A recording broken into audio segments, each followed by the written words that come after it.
আজকে একটা আমরা অসাধু ব্যবসায়ীর অঙ্ক করব। অসাধু ব্যবসায়ীটা কি? অনেক সময় দোকানদাররা কি করে যে তোমার ওজন ঠিকঠাক দেয়, কিন্তু দেখা গেল বাটখারাতে সমস্যা হয়। 1 কেজির বাটখারাতে 850 দেয়, 900 গ্রাম দেয়। সেরকম আজকে একটা অঙ্ক করবো আমরা।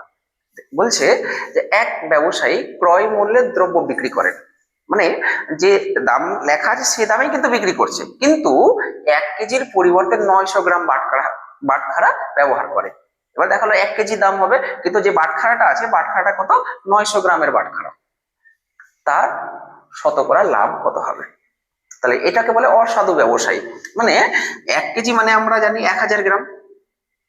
1000 গ্রাম লিখলাম, 1000 গ্রাম দেওয়ার কথা, কিন্তু ও দিচ্ছে কত? দিচ্ছে 900 গ্রাম দিচ্ছে। তার মানে এখানে গ্যাপটা কত? ওই দোকানদারের কত হচ্ছে 100 গ্রাম, কিন্তু ও মেনে নিচ্ছে, মানে 100 গ্রাম কম দিচ্ছে। তো বলেছে তার শতকরা লাভ কত হবে।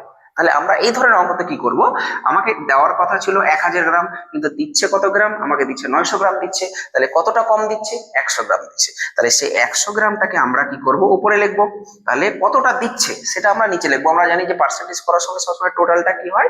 নিচে থাকে। তো টোটাল এটা হবে না, কিন্তু টোটাল হবে 900 গ্রাম, কারণ কি 900 গ্রাম তো দিচ্ছে। তাহলে 900টা আমি কি করব? নিচে লিখবো, ইন্টু, যেহেতু বলেছে শতকরা লাভ কত। এবার শতকরা মানে তো আমরা জানি কত, 100 দিয়ে আমাকে কি করতে হবে? গুণ করতে হবে। এবার আমি যদি ক্যালকুলেশন করি, তাহলে কত আছে? দুটো জিরো কেটে দিলাম, তাহলে কত থাকছে উপরে? 100, আর নিচে থাকছে কত? 9। তাহলে 100কে 9 দিয়ে ভাগ করলে কত হবে? 9 দিয়ে ভাগলে 9, 11, 99, আর উপরে 1, তাহলে 11/9 পার্সেন্টেজ ওর কিন্তু লাভ হচ্ছে। তো এই ধরনের অঙ্কগুলো বলা হয় অসাধু ব্যবসায়ীর অঙ্ক।